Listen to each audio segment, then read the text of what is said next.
اب رمضان کا مہینہ آ رہا ہے، اب سال کے بعد ایک مہینہ رمضان کے روزے فرض ہیں، 11 مہینے میں نے اور آپ نے اپنی مرضی سے کھایا پیا، جب چاہے جتنا چاہے کھائے۔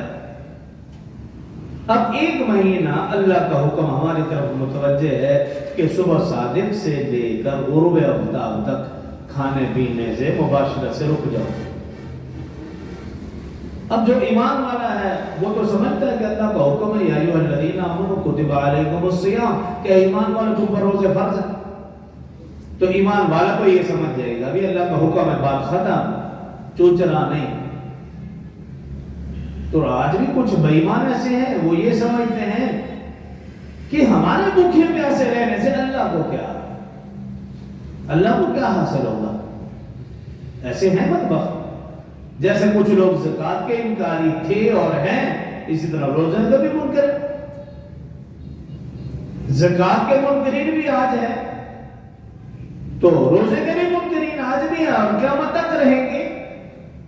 اگر آپ زکوٰۃ کے منکرین دیکھنا چاہتے ہیں تو کسی بھی بینک میں آپ چلے جاؤ تو آپ ان سے پوچھ لیجئے بھی یہاں کون ایسے لوگ ہیں جو کہتے ہیں اپنے آپ کو مسلمان ہیں لیکن وہ کہتے ہیں کہ ہمارے پیسوں سے زکوٰۃ نہ نکالنا۔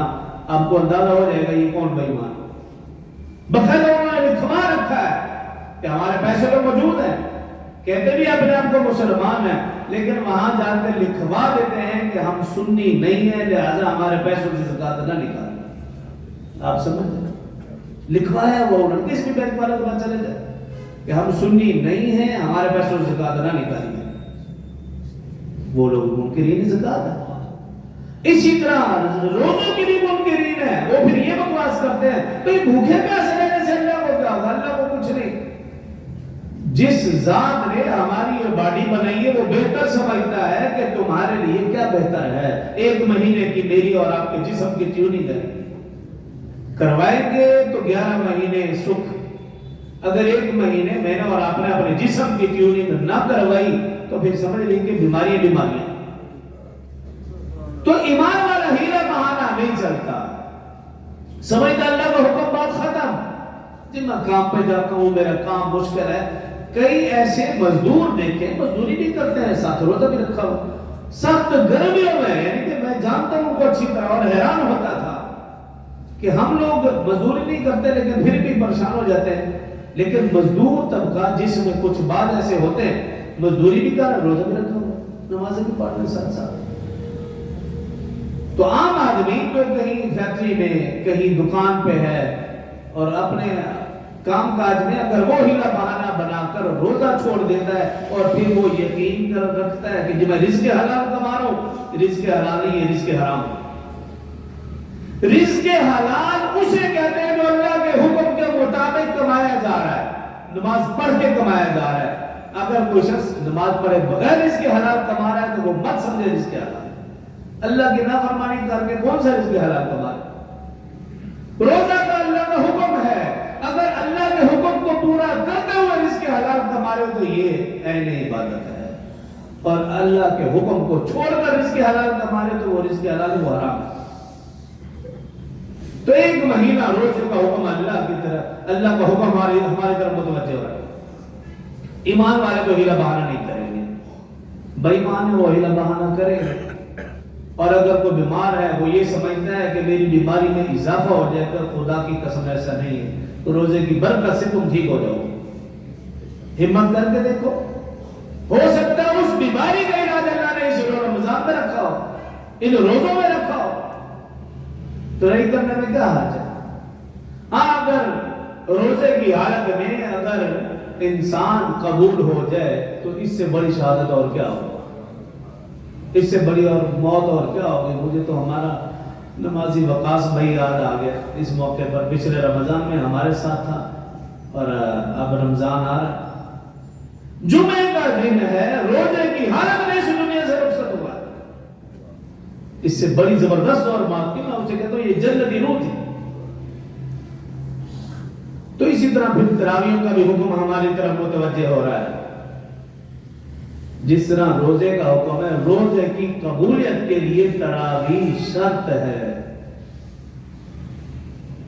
کوئی شخص یہ اگر سمجھتا ہے نا میں تراویح نہیں پڑھتا روزہ رکھتا ہوں تو یہ سمجھ لیجیے بس جان چھوڑا رہے ہو، تمہارا روزہ قبول نہیں ہے، تم نے فرض اتروا دیا، مگر قبول نہیں ہے، وہ ثواب وہ اجر نہیں ہے جو اللہ پاک نے رکھا ہے۔ ہاں فرض اتار دیا بس ٹھیک ہے، بات ختم ہو۔ تو جس طرح رمضان کا روزہ متوجہ ہو رہا ہے، تراویح بھی ہماری طرف متوجہ ہو رہی ہے۔ صرف ایک مہینہ تو ہے، 11 مہینے تو تراویح کا حکم نہیں تھا، صرف ایک مہینہ ہماری طرف متوجہ ہوا ہے تراویح کا بھی، اور یہ سنت مؤکدہ ہے۔ تراویح سنت مؤکدہ ہے۔ ہاں جماعت کے ساتھ پڑھیں گے تو بہت زیادہ اجر و ثواب، لیکن اگر کسی کو کوئی عذر ہے تو وہ بغیر جماعت کے پڑھے، لیکن پوری پڑھے، آدھی نہ پڑھے، تھوڑی نہ پڑھے، چھوڑے نہیں۔ دیکھیں بالفرض بحث تو لمبی چوڑی اس طرف نہیں جانا چاہتا، لیکن مثال کے طور پر جو 8 پڑھتے ہیں قیامت والے دن، اللہ پاک نے کہا بھی تراویح تو 20 تھی اور تم 8 پڑھتے رہے ہو، تو وہ 8 کیسے پوری کریں گے؟ وہ تو اپنی 20 تراویح پوری نہیں کر سکتے کیونکہ انہوں نے پڑھی 8 ہے۔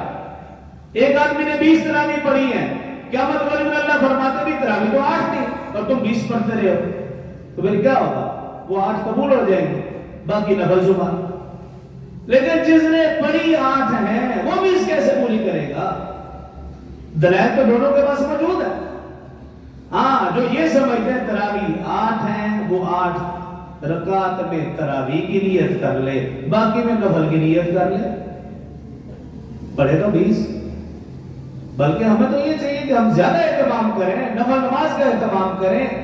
تو بہرحال رمضان کا آغاز ہونے والا ہے تو ابھی سے اپنے دیگر کام کاج کو ترتیب دے دیں۔ مثال کے طور پر ہم اپنے بڑوں کو دیکھا کرتے تھے، رمضان سے پہلے گھر میں ہلچل ہوتی تھی، صفائی ستھرائی کا اہتمام، چادر دھونے کا اہتمام، بیڈ شیٹ کو ہر چیز کو صفائی ستھرائی کے ساتھ اس کا اہتمام کیا جاتا تھا۔ پہلا کام یہ آپ اپنے بڑوں پر نظر دوڑا دیں، اور دوسرا کام یہ کہ آپ ایک ترتیب بنا لیں کہ میری سبیل کیا ہے، میں قرآن پاک کس سبیل سے پڑھتا ہوں، اور حساب لگا لیں میں روزانہ کتنا پڑھوں، کس طرح پڑھوں، ہر نماز کے ساتھ پڑھوں یا صبح پڑھ لوں یا شام کو پڑھ لوں، کس طرح پڑھوں۔ ہونا یہ چاہیے کہ ادھر رمضان مکمل اور ادھر ایک قرآن مکمل، اور جس نے پہلے سے ترتیب نہ بنائی تو اس کا قرآن مکمل ہو ہی نہیں سکتا۔ اسی طرح درود پاک کے حوالے سے بھی ترتیب بنا لیں کہ جی مثال کے طور پر کسی کا ٹارگٹ ہے کہ میں نے 1 کروڑ دفعہ درود پاک پڑھنا ہے، وہ اپنا حساب لگا لے، میں روزانہ کتنا پڑھوں، کب پڑھوں، کیسے پڑھوں، ترتیب لگا لیں ابھی سے۔ اسی طرح نفلی نمازوں کا بھی اہتمام، اس کا بھی دیکھنا ہے کہ ہم نے اشراق بھی پڑھنی ہے، چاشت بھی پڑھنی ہے، مدین بھی پڑھنی ہے، نفلی نمازوں کا بھی اہتمام، اس کی بھی ترتیب ابھی سے بنا لیں۔ پہلے سے اپنے آپ کو ذہنی طور پر تیار کریں، صرف 1 مہینہ ہے، پھر آپ دیکھیں کہ اس کا کتنا فائدہ ہے۔ اور اگر خدا نہ خواستہ ویسے ہی جیسے چلتے آ رہے ہیں چلتے رہیں گے تو کئی رمضان گزر جائیں گے، صحیح معنوں میں اس کا فائدہ نہیں ہوگا۔ صحیح معنوں میں فائدہ تب ہے کہ آپ دیکھ لیجئے کہ جب کوئی دنیا کا چھوٹا سا بھی معاملہ ہو، ہم پہلے سے مشورہ کرتے ہیں، سوچتے ہیں، پلاننگ کرتے ہیں، پھر جا کے بات بنتی ہے۔ اور اتنا بڑا معاملہ ہے، مہمان مہینہ آ رہا ہے، دنیا کا چھوٹا سا مہمان آ رہا ہے، گھر کا ہلچل، جی ماموں آ رہے ہیں، فلانا آ رہا ہے، اور کیسے تیاریاں ہو رہی ہیں، اور اتنا بڑا مہمان مہینہ آ رہا ہے اور میں اور آپ گھر میں ہلچل نہ مچائیں، اس کی تیاری نہ کریں، اپنی ذہن سازی نہ کریں، بچوں کی ذہن سازی نہ کریں، گھر والوں کی ذہن سازی نہ کریں۔ ایسا نہ ہو کہ رمضان کا مہینہ ہے اور ہماری شاپنگ ہی ختم نہیں ہو رہی، جی کپڑے لے رہے ہیں، جی فلانی چیز لے رہے ہیں، بازاروں میں گھس رہے ہیں خواتین مرد، اور گناہ پہ گناہ کی جائے۔ تو عرض کرنے کا مقصد یہ ہے آج یا کل جیسے رمضان شروع ہوتا ہے ہماری ترتیب پہلے ہو، پلاننگ پہلے ہو کہ ہم نے قرآن کیسے مکمل کرنا ہے، ہم نے درود پاک کا کیا ترتیب رکھنی ہے، اور ذکر و اذکار کی، تسبیحات کی، نوافل کی، ساری چیزوں کی ہم نے کیسے ترتیب رکھنی ہے۔ ان چیزوں کو ساتھ لے کر، اور اس کے ساتھ ساتھ یہ کہ اپنی مصروفیات کو کم کر کے دین کی طرف لائے، اور گھروں کے اندر جو ہے خواتین ان کو بھی آپ بتا دیں کہ اپنے لیے مصلی کی جگہ کا اہتمام کر لیں، ان کے لیے بھی 20 طرح بھی ہے سنت، وہ بھی اپنی تراویح پڑھیں، اور اچھی اچھی کتابیں اپنے گھر میں ہو، ان کا مطالعہ ہو، اور رہنمائی ہو علماء سے، ان کتاب سے پڑھیں، جو نہ سمجھے نشان لگا لیں، آ کر پوچھیں۔ تو مسجد کو بھی پورا وقت، گھر والوں کو بھی اور عبادت کو بھی پورا وقت دیں۔